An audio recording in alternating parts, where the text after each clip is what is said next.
Well, our first speaker this morning is David Sandalow. He's the Assistant Secretary for Policy and International Affairs. He helps coordinate policy and manage international activities at the United States Department of Energy. Prior to being confirmed as Assistant Secretary, Mr. Sandalow was the Energy and Environmental Scholar and a Senior Fellow in the Foreign Policy Studies programs at the Brookings Institution. And he wrote many just fantastic reports on the energy issues internationally at that time. If you haven't read those Brookings reports, I highly commend them to you.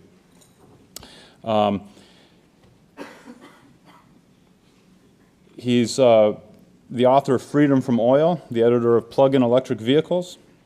He wrote Plug-in Electric Vehicles, wrote Roll Over Washington. I guess there's roles for others too. Yes, he's written widely on energy and environmental policy. He previously served as Assistant Secretary of State for Oceans and Environment and Science, Senior Director of Environmental Affairs for the National Security Council, Associate Director for the Global Environment, the White House Council on Environmental Quality, and Executive Vice President of the World Wildlife Fund. He's a graduate of Yale College and the University of Michigan, where he got his doctorate in law. Mr. Sandalow. Thanks very much. It's great to be here.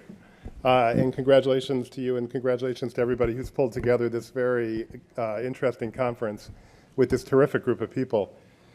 I've been traveling to China since 1981 when I was an exchange student at Huadong Shifan Dashui in Shanghai.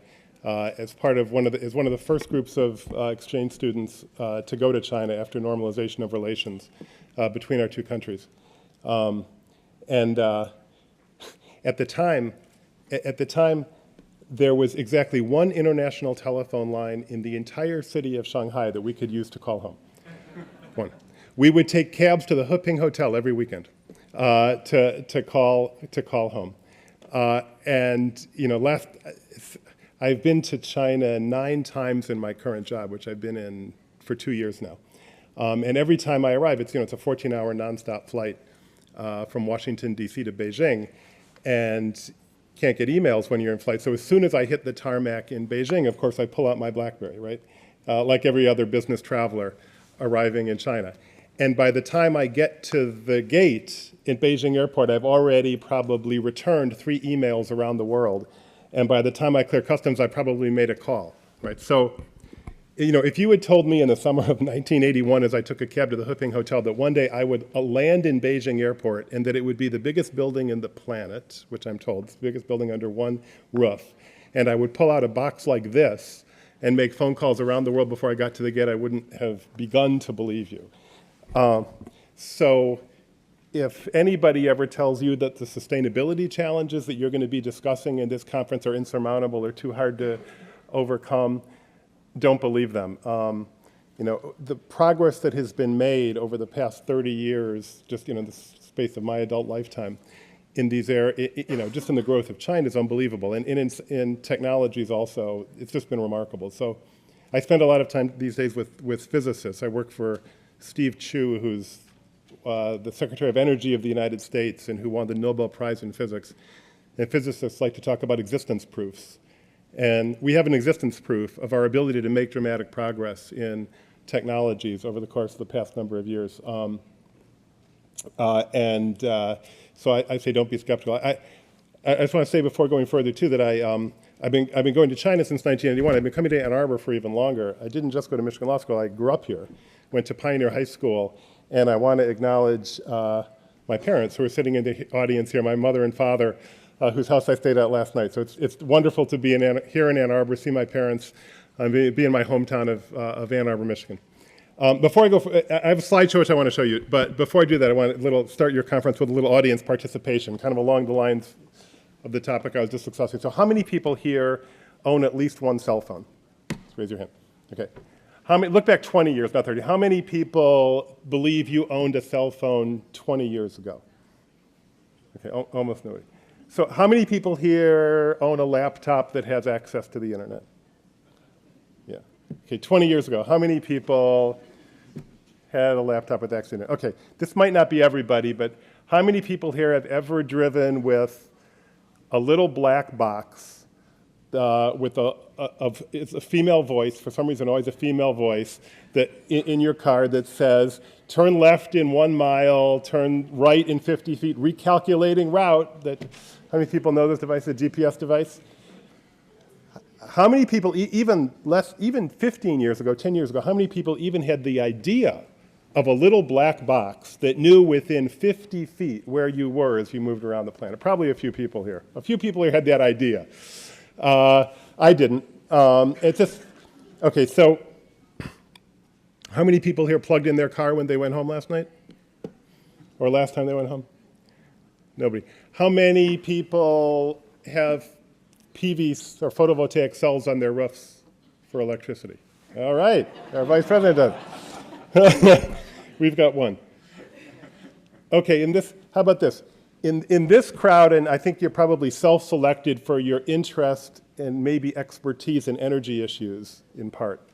How many people here believe they know, plus or minus 25 US dollars, how much the electricity for your refrigerator costs to run for a year? Got a few, not many.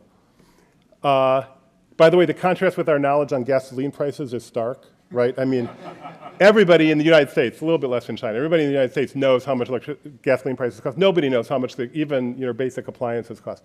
So I predict looking forward 20 years, if I ask those last three questions that it says, plug-in cars, PV cells, basic consumer knowledge of electricity. Looking forward 20 years, I think that'll be a lot different. I think we're going to make dramatic advances in all those technologies.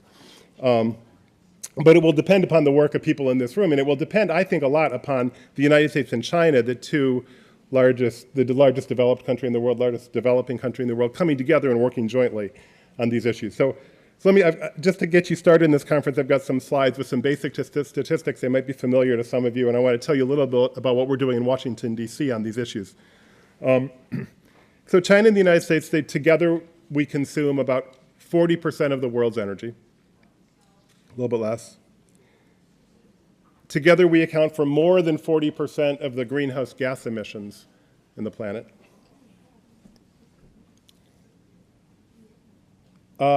China's currently the largest emitter of greenhouse gases in the world. The United States is the largest historic emitter. Of course, these greenhouse gases persist in the atmosphere for about 100 years, so if you kind of integrate under the curves here, you find a rough approximation of the stock of greenhouse gases we've put in the atmosphere. But by the way, China's on a growth path right now so that within 30 years, it's easy to imagine that China's cumulative emissions of greenhouse gases will exceed the United States' cumulative emissions of greenhouse gases. Today, ours are bigger, but China's on a path to exceed even our cumulative emissions. There's still a huge gap in per capita energy use between our two countries.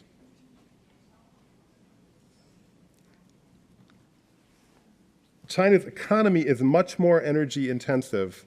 Here on the y-axis, we have 1,000 BTU per US dollars in 25, and this is at market exchange rates.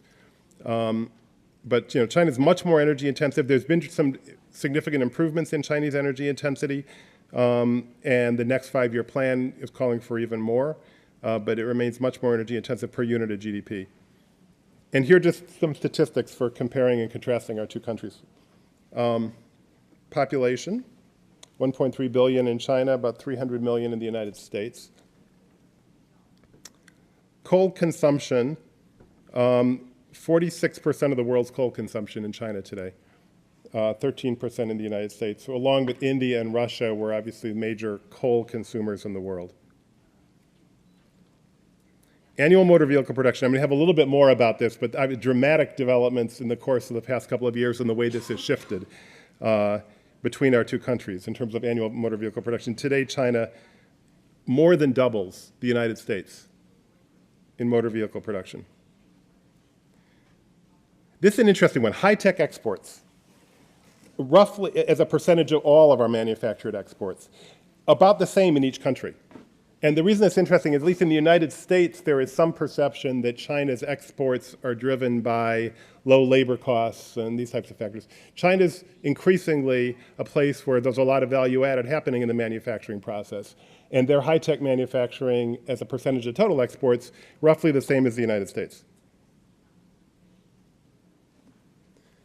Current greenhouse gas emissions, I had a chart on that, roughly the same between the two countries. Cumulative greenhouse gas emissions, I already talked about that, much bigger from the United States today, but that is on a path to change. Greenhouse gas emissions per capita, much higher in the United States. Energy consumption per capita, also much higher in the United States. And here's a stark one for anybody interested in the auto business, is here in Michigan. Vehicles per 100 people in the two countries. 80 in the United States, about 6 in China. It's where the growth in the global vehicle market is happening. I'm going to come back to vehicles, but let's talk about electricity production. A lot of similarities between our two countries when it comes to the ways that we produce electricity. Coal is dominant in both our countries, much more dominant in China, 80% in China, about 50% in the United States.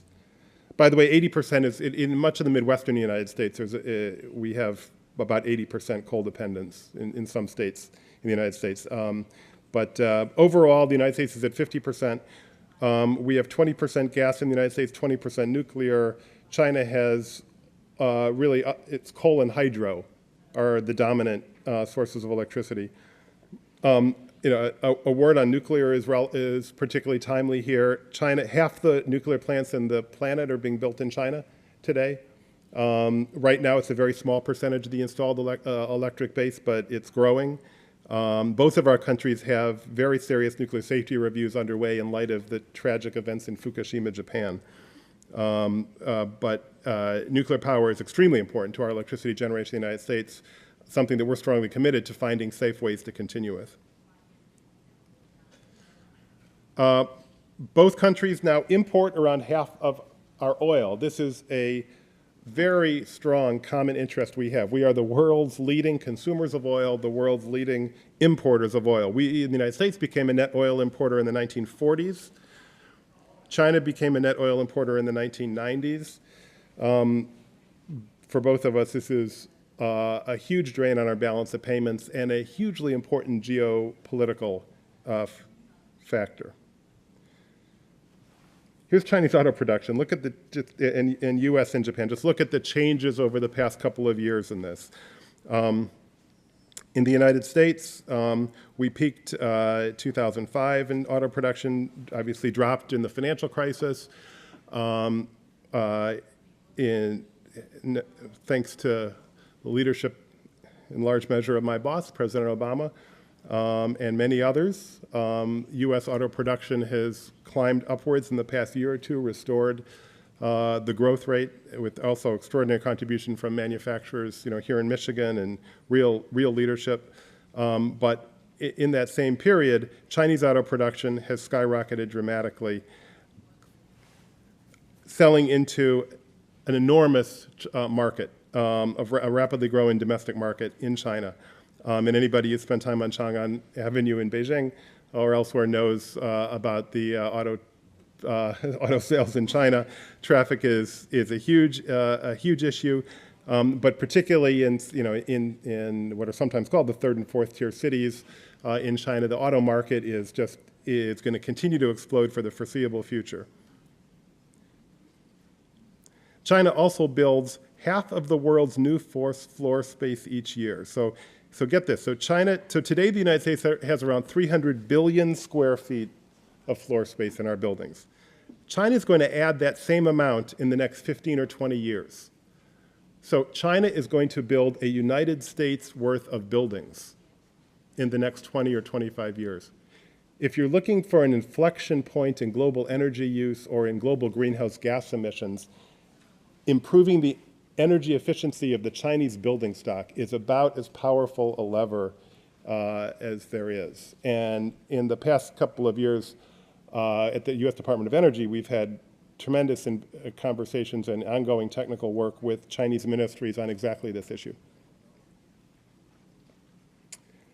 There are a lot of complementary differences between and similarities between the United States and China, which we believe can make working together mutually beneficial. And here's some examples on innovation. We have pretty mature innovation network in the United States with universities, national labs, including extraordinary expertise right here at the University of Michigan. For China, innovation is a growing national priority. It's been a top priority for at least since 2005. In credit, the United States certainly has had recent challenges in their financial crisis. China credit is abundant. Need to keep on updating my figures. The last time I checked, there were $2.9 trillion of foreign exchange reserves in China, but it grows quickly. Capital, we have well-developed venture capital and private equity markets. China has significant volumes of low-cost capital. State-owned enterprises at this point are getting essentially zero-cost capital in China for expansion. In infrastructure, we have much slower construction cycles in the United States, and we are mostly replacing existing capital stock. In China, rapid construction cycles, widespread new build all over China. I think if you start to add up these factors and think about them, it means that working together, we can learn from each other, we can drive down costs, and we can accelerate the clean energy revolution, looking at places where each of us have strengths and building on that.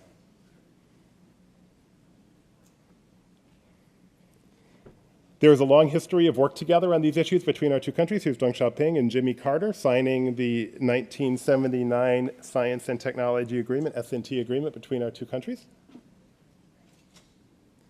Here is President Obama and President Hu announcing 7 joint U.S.-China clean energy initiatives in the Great Hall of the People in November 2009. And those initiatives are as follows. A clean energy research center, which I'm going to say a little bit more about, an electric vehicles initiative, energy efficiency action plan, a renewable energy partnership, a shale gas partnership, a 21st century coal partnership, and something we call our energy cooperation program, which is a business-to-business cooperation program. This has been a very large priority for us at the U.S. Department of Energy. It's part of the reason that I've been to China 9 times in this job. A particular priority is our U.S.-China Clean Energy Research Center. It's a first-of-a-kind joint clean energy R&D center bringing together teams of U.S. and Chinese scientists and engineers. It's a $150 million program in public and private funding. The initial areas are buildings, coal, and vehicles. We have, before I do that,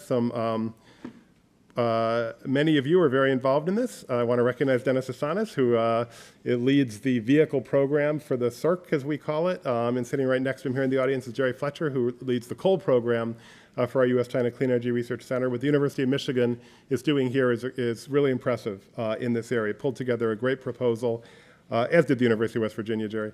And it's a great program, and we're working through a number of issues with our Chinese colleagues to launch this. And our goal in this program, and I hope if those of you who aren't involved, talk to both Dennis and Jerry over the course of the day. Our goal in this program is to get U.S. and Chinese researchers together in the labs, coming up with innovations that will be transformational, the clean energy area. And the enthusiasm we found from this kind of across both of our governments is really strong, very, very strong. And let's see. Here it's on the left, that's Steve Chu. That's my boss, Energy Secretary Stephen Chu. On the right is Wan Gong, the Minister of Science Technology of China. Let's see, the woman in the middle is Liu Yandong, who's a state counselor in China. And second from the right, I guess, is U.S. Commerce Secretary Gary Locke, who is our nominee to be the next ambassador to China. And this was taken at the launch of the U.S.-China Clean Energy Research Center, and I think captures some of the enthusiasm and excitement about this program in our two countries.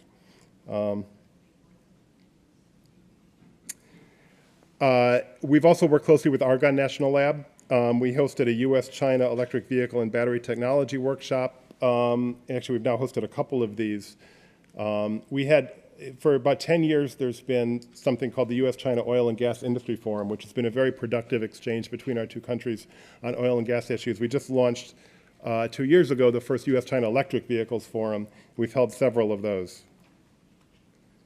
Just to mention a few other issues, we're working very closely on shale gas. Shale gas is really The technologies around shale gas, including hydraulic fracturing, have been transformational in the past couple of years. In the United States, we have doubled our shale gas reserves due to these new technologies, and really potentially transformational for U.S. energy picture. And the same thing in Beijing. It's not yet very well characterized, but there's a lot of potential for shale gas in China. And can make a big difference both from an energy security standpoint and from a pollution standpoint, since the shale gas pollution impacts of burning the gas are much less than burning coal.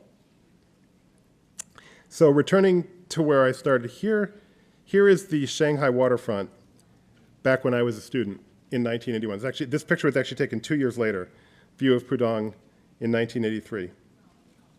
Same place today. So here is Shanghai in 1983 and Shanghai today. I believe with the extraordinary growth in China, with the extraordinary development of technologies, we've proven that we can meet many of the challenges you'll be talking about today, and I wish you best of luck in everything you're talking about. All the best.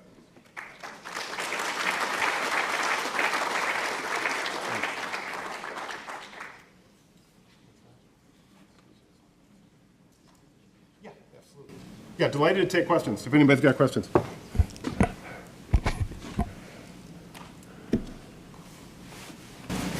Yeah, actually, nice presentation. I'm Zhang from Sichuan University. Just have one question. When you're talking about the CO2 emissions, the emission for China, does it include the products, for example, the cross-country company, like Apple, they produce a lot of I-series stuff in China. So when we talk about the CO2 emissions, does it include the emission accounts for U.S. emission or Chinese emission? Yeah. Let me just repeat the question to make sure everybody heard it and make sure I understand it. I think your question is that when we talk about carbon dioxide emissions from China, are we including the emissions that are attributable to making products in China that are then bought in the United States? Yeah. And the answer is yes, those emissions are included in the calculations. The data that I was just providing is data from the landmass and CO2 emissions from that point. And that's historically the way those emissions have been calculated. There's an ongoing dialogue internationally about whether that's fully appropriate, which I think your question, implicit in your question, may be whether or not it's fully appropriate to be attributing emissions from products purchased in the United States to China. And there's kind of debates that go back and forth on that topic. I think some people will point out, well, it's being bought in the United States, and so the value of the good is actually in the United States, and you ought to attribute the emissions there. People in response will say, yeah, but the Chinese manufacturer is receiving money for that, and the Chinese economy is receiving value for that, and so it's appropriate to attribute the CO2 to the Chinese economy. The exact answer will depend upon the regime in which the carbon dioxide is being used for, but the direct answer to your question about does the data, what does the data mean, is that the data is just the CO2, it just reflects what the CO2, where the CO2 is coming from, without regard to the products that it may be related to. In your statement about the collaboration, or the 7 areas of collaboration, anything in there related to mass transit? Nothing in those particular programs. There have been some historic programs working on mass transit between our two countries. And I think it's an area that there's a big potential to work more on, actually. So actually, I'd be interested in following up on this. At the U.S. Department of Energy, we actually don't have jurisdiction over mass transit issues, so that's one of the reasons it's not kind of top of mind in this presentation for me. But there is some historic work on this, and it could be beefed up for sure. So very interested to follow up. My name is Tanya from Sichuan University of China. And you talk about the exploitation of shale gas. And this has been discussed not so much in China. And many people may do not know about the environmental and health problem of this, and I don't know, see any problems or any experience with them from the U.S. because most of the shale gas reserves is upwards of the Yangtze River. If the water gets polluted, it will be very difficult to clean. Yeah. I'm very glad you raised the issue because it's extremely important, and I just touched the topic briefly in my talk. So let me elaborate on it. This is an issue of growing attention. Oh, I'm sorry. Just to repeat the question in case people didn't hear it. The question was about shale gas technologies and hydraulic fracturing and the potential pollution impacts of hydraulic fracturing, in particular, I think, contamination of the groundwater. And it's an extremely important question. It's gotten a fair amount of public attention in the United States in the past couple of months as a result of some groundwater and surface water impacts in the eastern United States from shale gas. And it's an area that's receiving intensive review. Kind of how do we use this technology in a way that doesn't pollute the groundwater or surface waters? And I think there is a view among some experts that if you do this right with the right type of casings, there's no reason that you can't exploit this resource using hydraulic fracturing without polluting the groundwater or surface water. But there's clearly instances in which it hasn't been done right, and you have to account for predictable failures in engineering and human systems. And so there's actually a group of experts convened by the U.S. Department of Energy right now, which is looking at this issue very closely, chaired by a very distinguished scientist at MIT named John Deutsch. It's a very important issue. And so I'm glad you raised it. And I think it's one of the things, as we work on shale gas, it's got to be front and center of our agenda. It's not only how do we exploit the resource, but how do we exploit the resource in a way that fully protects the natural environment. Yeah. Carl. David, so tell us more about how the U.S. agencies like DOE are starting to look systemically at, say, energy, water, and food. We're starting to see that in China. Maybe you can elaborate a bit on that. So let me just give an advertisement for my friend Carl Ganter, who's one of the world's experts in this issue he's asked about, which is water and energy use, and has done a lot of good work on the cooperation, on issues involving water in U.S.-China context. Water, and just to repeat the question was about water and energy usage.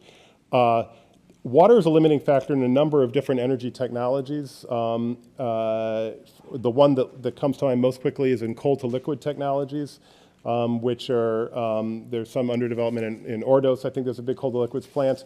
And elsewhere, you need lots of water. Obviously, parts of China are extremely water limited, as are parts of the United States. So as we design energy technologies, it's extremely important that we keep water limitations in mind. Obviously, with hydropower is highly dependent upon precipitation cycles. One of the predicted impacts of global warming is disruption in hydrologic cycles, more intense rain, more intense drought. We've seen this more actually in South America than in U.S. or China so far. But in parts of South America today, regions heavily reliant upon hydropower, particularly actually Venezuela, have been seriously affected by persistent droughts. So I think as both our countries rely on hydropower, we've got to keep that in mind. And then kind of the flip side of the coin is that as we become water limited in different parts of our countries, which is predictable, that may require energy to address, particularly if we're going to rely on desalination technologies that require massive energy input. So this nexus is an extremely important set of issues, and the one that requires a lot of study and a lot of sustained work. We got time for one last question.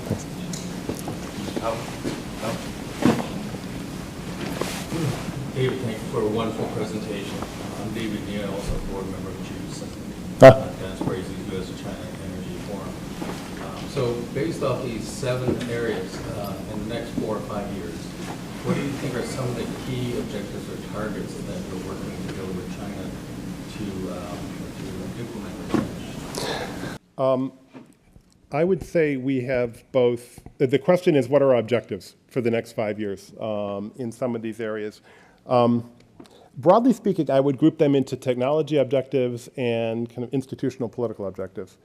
From a technology standpoint, I think we can make some real progress. And I hope you talk to Dennis and Jerry about, specifically what we can do in some of these areas. But, I hope that our two countries together could make progress on some battery chemistry issues. Right now, kind of the rate limiting factor in terms of electric vehicle penetration globally is the cost of the battery. And if our two countries could, take a step on, some piece of cathode chemistry or something, it could be transformational. That's just an example. I mean, in this area of carbon capture storage or carbon capture use and storage, I think there's some great things that we could do together. So I hope we can make some specific progress technologically. I also hope that our work together in these areas can help bring our countries together. I mean, in different ways. The United States and China are two great countries. And two great countries will always have some things in common and some things that diverge. And in managing the interests that diverge, I think it's extremely important to emphasize the things that bring us together. And I hope that by working together, in the science and technology arena, we'll be able to more productively manage our overall relationship. So, thank you, everybody. It's great to be here in Ann Arbor. Good luck in your conference. Thanks very much.